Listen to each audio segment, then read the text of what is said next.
behind the bar. Paul Starr, brought to you by William Hill, the proud sponsor of the World Darts Championship. Michael Van Gerwen has won his third successive TV tournament and his 23rd PDC event of 2016 with an 11-9 victory over Peter Snakebite Wright in the final of the World Series of Darts at the weekend in Glasgow. On this week's show, we've been joined by no other than the face of ITV Darts, Chris Masty Ace Mason. How are you doing, Chris? Really well, thanks, Paul. Excellent. Now, the weekend, a busy time for you. Michael Van Gerwen done exactly what he does. Some fantastic matches there. Good weekend of darts. Yeah, it was quality. It's nice to see a few different names or in that specific tournament because it's the way you can qualify for it. But ultimately, well, it nearly didn't happen. But Peter I think he had 4 or 5 darts to make it 10-all in the final, and then things could have been so different. But Phil looks in good nick again. I think that was his 6th or 7th losing consecutive average in a major where he was around 105 average. So he's not doing a lot wrong. He's just, everybody else is just playing better. Yeah, and you mentioned about ways of qualifying, and so that brings us on to the Grand Slam of Darts, starting, of course, this weekend. 32 players in 8 groups, in some fascinating groups. Because what I do, I'll quickly go through each group, and if you give me, say, your opinion on each one. Obviously, Van Gerwen, he's in Group A. We won't talk about his odds on winning the group, like 1 to 12, but Martin Adams, 8 to 1. That's great. Martin, he won all his group matches last year. We also have Dolan at 16s and Max Hopp at 25s. But is there any value, apart from Michael Van Gerwen, which isn't value anyway? Well, it depends, as we know, and thoughts with Martin at the moment because he's just gone through, well, fingers crossed, recovery from prostate cancer. So I'm not sure how well he's been able to prepare. But if he has prepared properly, I think 8 to 1 to. I mean, I don't know what would his odds be to just qualify. Yeah, to qualify, I think he's around about. I think he's around like 2 to 1 to actually get through the group. But you don't know, do you? You don't know. No, it's a short race. Anything can happen, and the pressure will be on. You know, you think the pressure there will be on Dolan and Hopp. Both would want to have a run. Is Hopp making his debut in this event? That's it. Yeah. Yeah. So he's not going to know what to expect. Obviously, a major talent, but one probably that's not coming through as quick as we initially expected. But yeah, I'd probably look at Adams there to come through. If he has been able to prepare and do some practice, and he had a great time there last year. He never stopped smiling, and I think he only got edged out by the odd leg to lose. Yeah, that's correct. If we go on Group B now, what about this? We've got Thornton 9 to 4, Gerwen Price 9 to 4, Scott Waits is slight favourite at 2 to 1, Dimitri van den Berg 9 to 2. The bookies have absolutely no idea, a bit like myself. Gerwen Price qualifies out of that group. Yeah, they'll go 9 to 4 to top the group. 9 to 4 to top it. That's interesting, isn't it? Well, Thornton's out of form. Couldn't tell you the last time he had a run in a tournament. Probably one that he won. Yeah. He does do that. He does go missing and then comes back with a bang. Dimitri, not a lot of experience. Not sure what Scott Waits is up to at the minute. Obviously a former winner and runner-up. But Gerwen Price has been playing a lot of stage darts lately to a decent level. And he's due to have a run in one of them, and I think it might be this one. This one, okay, it's at 9 to 4. Now, what about this for another group? Group C, Peter Wright 10 to 11, Simon Whitlock 6 to 4. So the bookies have got those very short, obviously, to qualify. Ted Evans at 20 to 1, of course, he's a qualifier. And Jeff Smith, the BDO World Finalist, at 5 to 1. Can you see past Whitlock and Wright? I'd like to, because Jeff Smith's an absolutely wonderful fella and a great dart player. But unfortunately for them, they're not playing. I mean, I know Jeff's been off playing in like ranking events and tournaments in America and Canada, but nothing beats having that recent TV experience. And Wright and Whitlock have had loads, and both of them are in great form. So it's tough for them other two lads. Yeah, Group D, the power at 1 to 4, no value there. Ian White 5 to 1, Daryl Fitton 9 to 1, Darren Webster 14 to 1. Obviously, this is just to get through the group. Daryl Fitton, to win the group. Daryl Fitton 9 to 1. Yeah, you never know with Daryl. He's one of them that could turn up and play like a dream.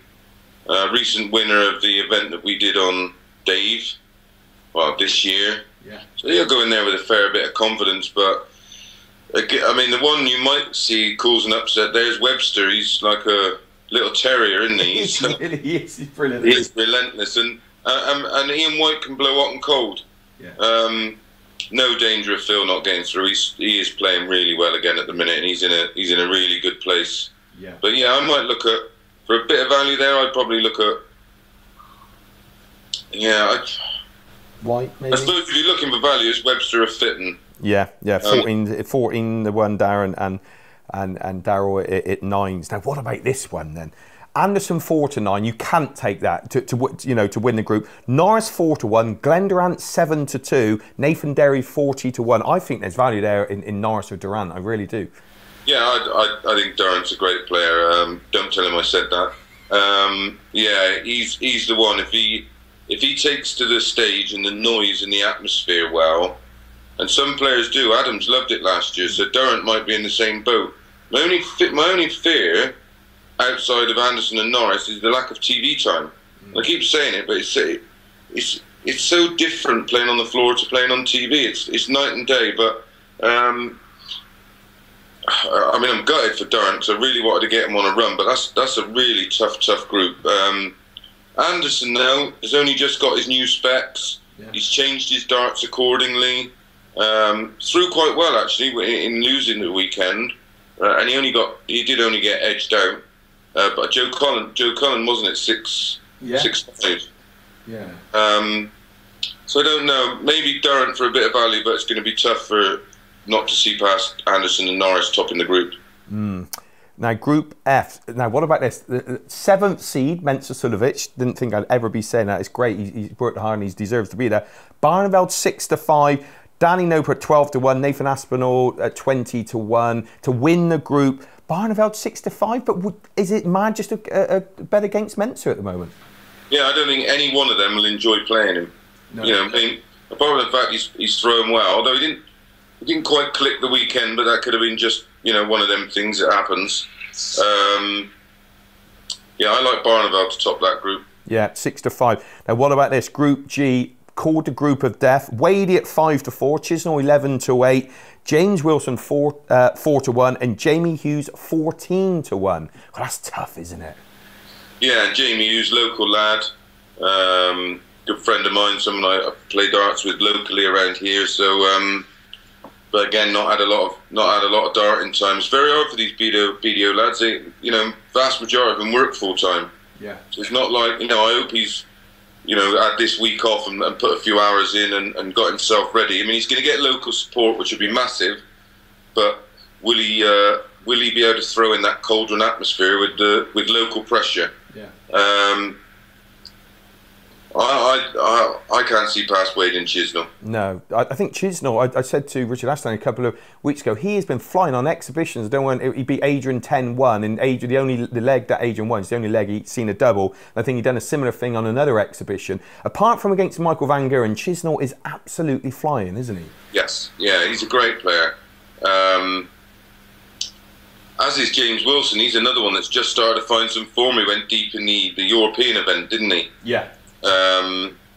Yeah, I used to rate him highly. When he was in the BDO, he was one of the few players that, when I used to go and watch or see in exhibitions or in just local, cash tournaments, he was always sort of 12, 13, 14, 15 darts, very, very little over it. Yeah. It's just taken him probably twice as long to adjust to the PDC and the playing conditions as probably himself and his management and sponsors expected. But he could make that probably be down to his game against Wade. Yeah. Because Wade, he does have a tendency to blow a bit hot and cold. If you catch him on a good day, he's good enough to beat anybody. And then some days he just doesn't look interested. But I know he's been practicing hard.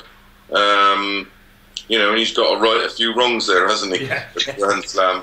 But yeah, I think my mate Jamie Hughes, that's a horror of a group to be drawn in. There's a lot. Well, I'd like to say there's easier groups, but there's probably not. No, that's right. And then we look at the final group. Adrian Lewis 4-7. I couldn't get anywhere near that. Benito Van der Pass at 5-2. Chris Dobie 12-1. Or Scott Mitchell at 6-1. And just reading them through on how they're seeded. Lewis 4-7. Benito 5-2.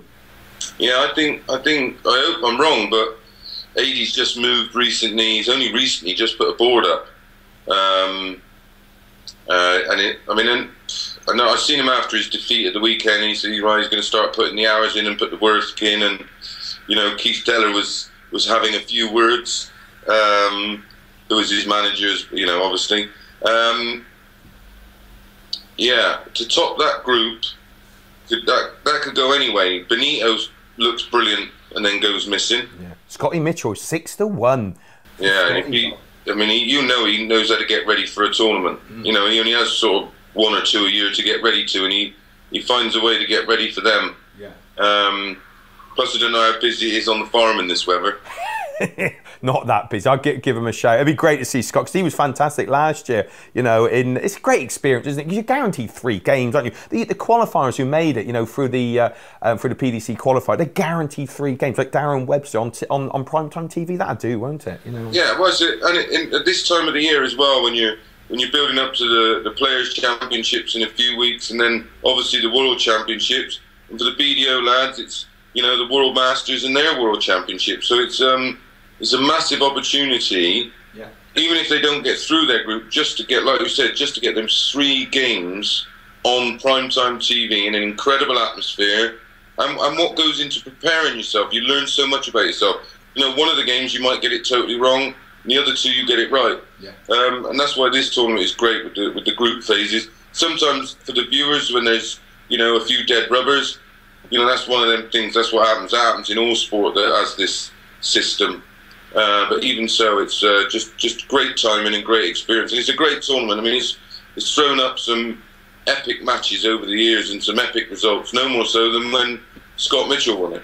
Yeah. Scott Wade. When he. Scott Wade. I was heavy on Wade. 8-0, wasn't it? Something like that. I was absolutely. 8-0 down to Wade, and then the ultimate collapse is a bit like our England cricket team in their prime. Very similar, very similar. Now, as far as outright winner to lift the trophy, because MVG is reigning and defending. So here's my list of potential winners. It goes Michael Van Gogh at 5-6, and that's it, really.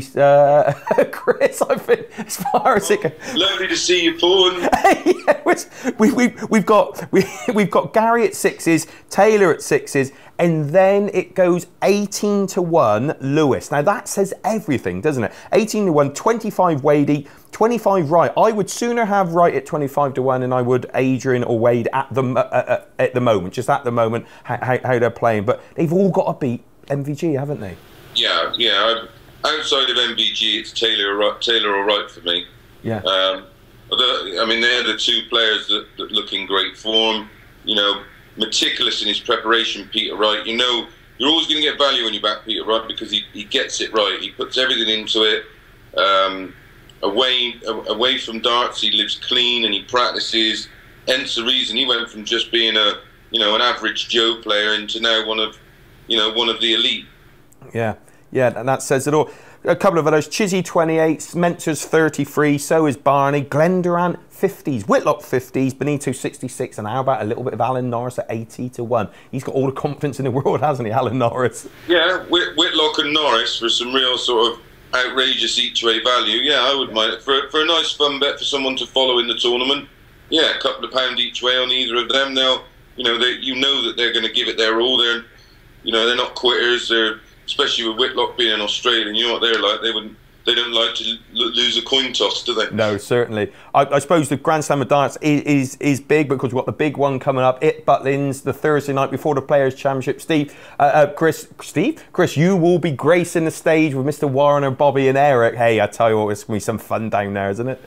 Well, the Grand Slam's big, but, when it comes down to it, this is bigger. Main stage on a Thursday night, Butlins. Yeah. I can't wait. Working with some great people. It's going to be a lot of fun. Hopefully we can get some other people from the crowd involved, and they have a good night. Well, we always have a good night when we do it anyway. It's always fun. Yeah. Apart from when you play Eric. He gives it Lars, doesn't he? He hasn't changed in 30 years. But I think we've got about 1,500 people expected down there. So they can watch your Andersons and your MVGs and that the following day. But the real stuff is on the Thursday. Yeah, the old score arrows is on the Thursday night. The modern movers of the game are gracing the stages on Friday. And that's going to be another great 64 players, completely new revamped event. Yeah. 2 stages, so you know there's loads of action going on. 5,000 people, I believe, to be down there. That's right. Yeah, something else, and then next year we've got our own Legends Championship. Oh, it's starting. I'm not practicing for it yet. Yeah, get on that, Chris. Brilliant. Thank you very much, mate. Thanks for your expertise there, and we'll look at the event and see how well our tip's done at the end of the tournament next week's Sunday. I'll speak to you soon. Thanks for your time, Chris. Great to catch up with Macy Ace there, Chris Mason. Of course, you can view all the action from the Grand Slam of Darts on Sky Sports starting on Saturday. Well, ladies and gentlemen, thanks for joining us on Tongues and Tales. Don't forget to subscribe to our YouTube channel. It's free. Like our Facebook page and follow us on Twitter. And join us next week on More Behind the Bar, brought to you by William Hill, the proud sponsor of the World Darts Championship. We'll see you then.